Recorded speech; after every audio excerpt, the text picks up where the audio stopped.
wọ́n tún fowó lọ búrẹ́dì èkó bẹ́ẹ̀ lójúmọ́ lọ́ta wọn èkó wọ́n bẹ́ẹ̀ náà kọ́ ní ìyáàmù ojú ìyáàmù ọjà ní ìsìn. ẹ bá a ká lọ.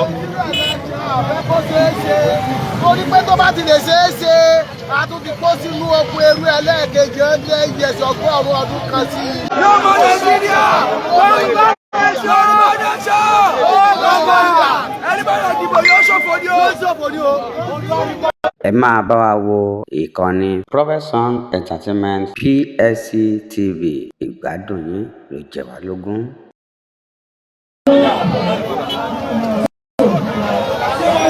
lẹ́ẹ̀kan sí akírogo ẹ̀yin tẹ́ wà nílé níbikíbi tẹ́ bá ti ń wò wá à ń kí pé ẹ máa bá wa lọ ibi táwa ń pè ní ìlú Ọ̀yọ́ la wà ní Ọ̀yọ́ town ní Ọ̀yọ́ Aláàfin lẹ́ẹ̀kan sí Koiki Media bring the work close to your doorstep today be 22nd December 2022 a wà ní ìlú Ọ̀yọ́ la wà ní ìgbà yìí ṣẹ̀rí àwọn èèyàn pé jáde ẹ̀hún náà là ní o. Ọ̀yọ́ Aláàfin òjò pàṣẹ kẹrẹ ọba àti ẹ má bínú pé a go offline nígbà kan tó rí nẹ́tíwọ̀kì ẹni wà á ti padà wá nísìnyí ẹ má bá a ká lọ. torí pé tó bá ti lè ṣeé ṣe a tún ti kó sínú oko eru ẹlẹ́ẹ̀kejì ọdún ẹ̀yẹsì ọgọ́rùn-ún ọdún kan sí i lóde ẹ̀kọ́ rí bẹ́ẹ̀. bàbá mi ìyá mi ẹ jẹ́ ká fọwọ́sowọ́pọ̀ ká fi àwọn ìjọba abúlísì ká fi wọ́n lẹ̀ ká kó olú Nàìjíríà ká bọ́ síbi olófin ìyàwó pè ní Yorùbá ẹ dákun ẹ̀yìn tó tọ́ ìyá yìí ti pọ̀ ju láìsí òṣèré rà gàrí òṣèré kàn èyíkó òṣèré jẹ ọmọ ẹlẹ́rọ wa ń jẹ eku ọmọ aláṣọ wa ń wà kísà àwa ń ṣiṣẹ́ àwa ń jẹjẹ ìlú ẹ̀dùn orí bẹ́ẹ̀ ìlú tó kún fún wàrà tó kún fún oyin ìlú tó tóbi tó lẹ́jà tó kúṣẹ́ tó jẹ́ pé wà ń ṣàfihàn ọmọ àgbàlúwa ní gbogbo ìlú tá a bá ti dé àmọ́ nísìnyí lẹ́kùn wa ó máa ń jẹ́ àjò rẹ̀ yìí àwọn afáwọn ẹ̀fọ́ o àmọ́ tí a bá wá kú òun lọ́pọ̀ ẹrú ẹ má jẹ́ ká dìbò 2023 kúrò lóko ẹrú ẹ má jẹ́ ká dìbò 2023 ẹ bá ọmọ 40 years lọ́kùnrin kò ronú pé òun fẹ́ fẹ́ yàwó ọmọ 30 years lọ́kùnrin kò ronú pé òun fẹ́ fẹ́ ọkọ tó ọmọ yìí bá tẹ̀ wá lọ sàṣẹ bá tẹ̀ níta tó bá fẹ́ yàwó bàbá yóò mú ṣe súná ọ̀nà tó yẹ kó rí bẹ́ẹ̀ ọkọ àti ìyàwó ó máa ń yáwó jọ ó máa ń sanwó ilé yàrá kan tó yẹ kó rí bẹ́ẹ̀ ìyàwó wá níyàwó ìyàwó nínú ọgọ́rùn-ún ìyàwó agbára àbìrí 3 sí 5 tó lè dé ọgọ́rùn-ún lálẹ́ tó yẹ kó rí bẹ́ẹ̀ obìnrin wa ń dásà yín pé obìnrin tí ò bá ti lálẹ́ kò lè ní ìjọba ẹgbẹ́ ń ṣe nígbà tó dé pé àwọn ìjọba ya ló sọ wá di bẹ́ẹ̀ ọkọ náà ò lẹ́nu ọ̀rọ̀ nílé láti lè sọ̀rọ̀ ẹja kúrò níbi òṣì ẹja kúrò níbi ìyà ẹja kúrò lóko ẹrú ẹ̀yin bàbá mi ẹ má dìbò kí ni mo sọ ẹ má dìbò tí ẹ bá ti lè dìbò ọjọ́ ọ̀la àwọn ọmọ yìí ẹ ti bàjẹ́ o tí ẹ bá ti lè dìbò ọjọ́ ọ̀la àwọn ọmọ yìí ẹ ti bàjẹ́ o tí ẹ bá fẹ́ bọ́jọ́ ọ̀la àwọn ọmọ yìí jẹ́ ẹ má dìbò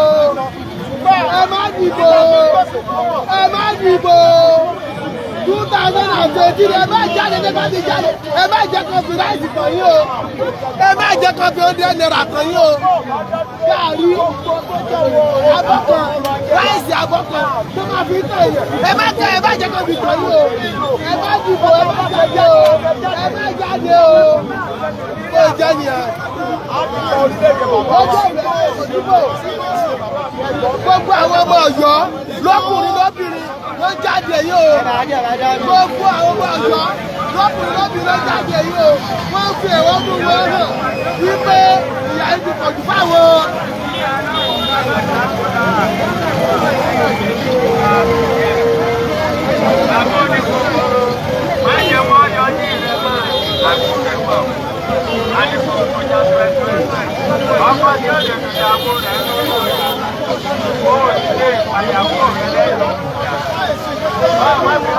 ṣe rí gbogbo àwọn ọmọ rí.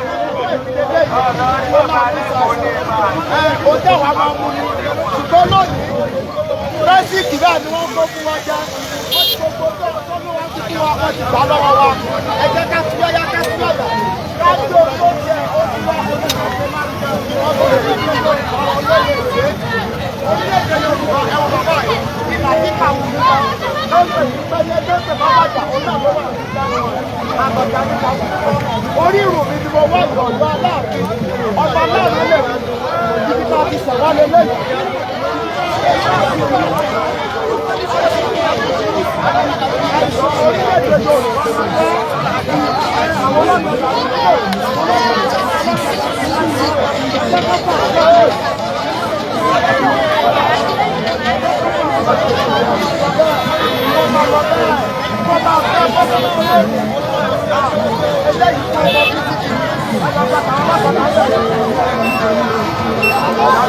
Àwọn èèyàn mi ti ń bọ̀.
We want Oòduà Republic. Yorùbá ni gbogbo la fẹ́. Tí o bá ti sí election, no election. Ìyàwó tó jẹ́ wá ti tó jẹ́ ìtìyàmọ́. Láti bí 62 years ago láti gba independence. Irọ́ ni wọ́n pa fún wa. Irọ́ ni wọ́n pa fún wa. Amalgamation 1940 ó ti expire. Koiki Media bring work close to doorstep. Tẹ́bá rí àwọn àpẹẹyàn, àwọn àkàndá èèyàn, àtọ́sùpọ̀ Yorùbá nation. Òun lẹ́ ń gbọ́ yìí pé we want our nation. We want our nation. Àkàndá èèyàn. We are shouting for the freedom of our people. We are shouting for the freedom are shouting for the freedom of our father. We are shouting for the freedom of our nation. From the beginning, we are not one with Hausa and Igbo. We are living in a big family as a nation before. I'm begging UN, please come to rescue. We don't want Nigeria again. We want our nation. We want our nation. Láti ìgbà tí a ti wà lórílẹ̀-èdè yìí, àárí ẹ̀kọ́ ọ̀fẹ́ àrígbà. Àárí ẹ̀kọ́ tó péye àrígbà. Ọ̀pọ̀lọpọ̀ wa, education wa, ó ti ní kánú bọ́ nínú. Kò sí support, kò sí sponsor, kò sí anything. We want Yoruba nation so we can live fine. We want Yoruba nation now. Never follow Olómìnira. No Christmas, no election. Our disabled, our without giving us our nation, we will come back again. That's why we don't want Nigeria again. 1940 amalgamation, on the over. That is 2014. Àwọn olóṣèlú yìí, wọ́n kò fún wa jẹ òwe yìí, ó lè ní ẹ̀kọ́ ìfowó fún wa, àwọn àkùdá, wọ́n fún wa ní Koiki Media bring you work close to your doorstep, David 27, 2022. Yoruba Nation, yeah. Don't go back.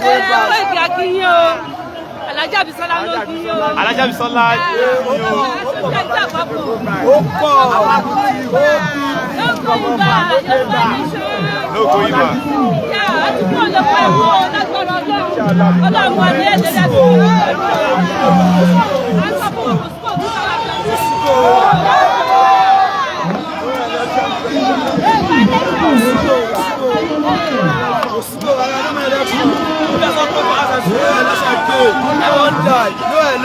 No election. Ṣé máa fi ṣe lè yí ẹ no election. Tinubu ṣe lè yí ẹ. Lọ́wọ́ Ìbọ̀lábí sí Yusuf lọ sọ̀rọ̀ láti ilẹ̀ Kwara State ọ̀gá local government. Lọ́wọ́ ìgbà Àìsàn yóò máa pàdé lẹ́kọ̀ọ́. Inshallah. Lọ́wọ́ ìgbà ìgbàwọ́ ọ̀sẹ̀.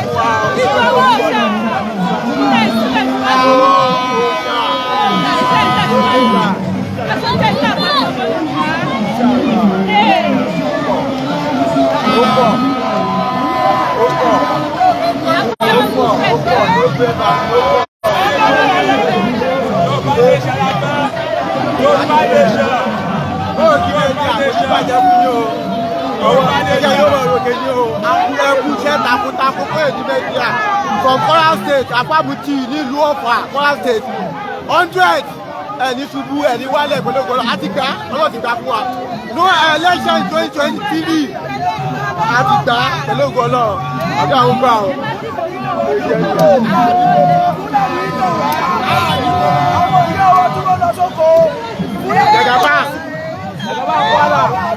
Jagaba Kwara State.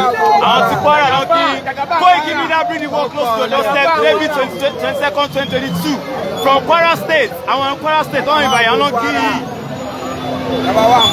Ó kọ́ ọ̀lẹ́ ẹ̀yẹ. Òbí èèyàn ọ̀lẹ́.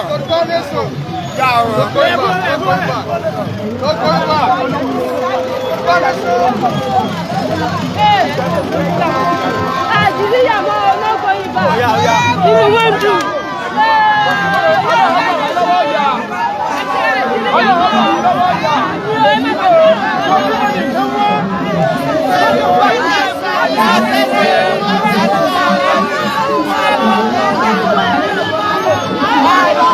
Ìjọba ti ní ọmọ lọ kókò síbò lójúmọ́ ẹ̀rí wọ́n tún fowó lé búrẹ́dì epo bẹ́ẹ̀ lójúmọ́ lọ́ta wọn epo wọn bẹ́ẹ̀ náà kọ́ ní ìyá mi ojú ká mi lọ jàdí ìsinyìí sẹ́ẹ̀rì owó ti wà á ojú ti sẹ́ ọ̀dìbò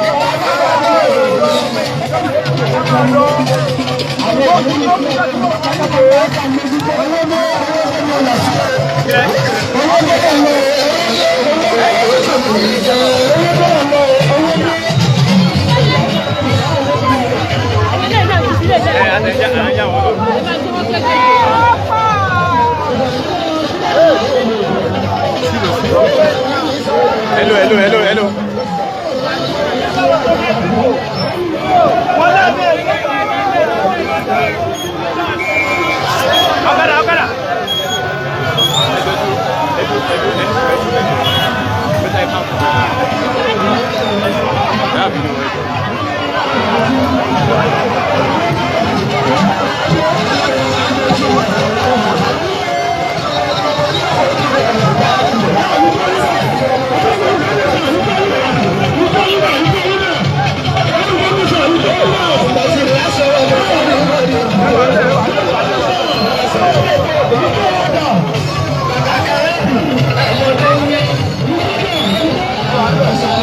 ẹ máa bá wa wo ìkànnì Profession Entertainment PSC TV ìgbádùn yín ló jẹ wá lógún.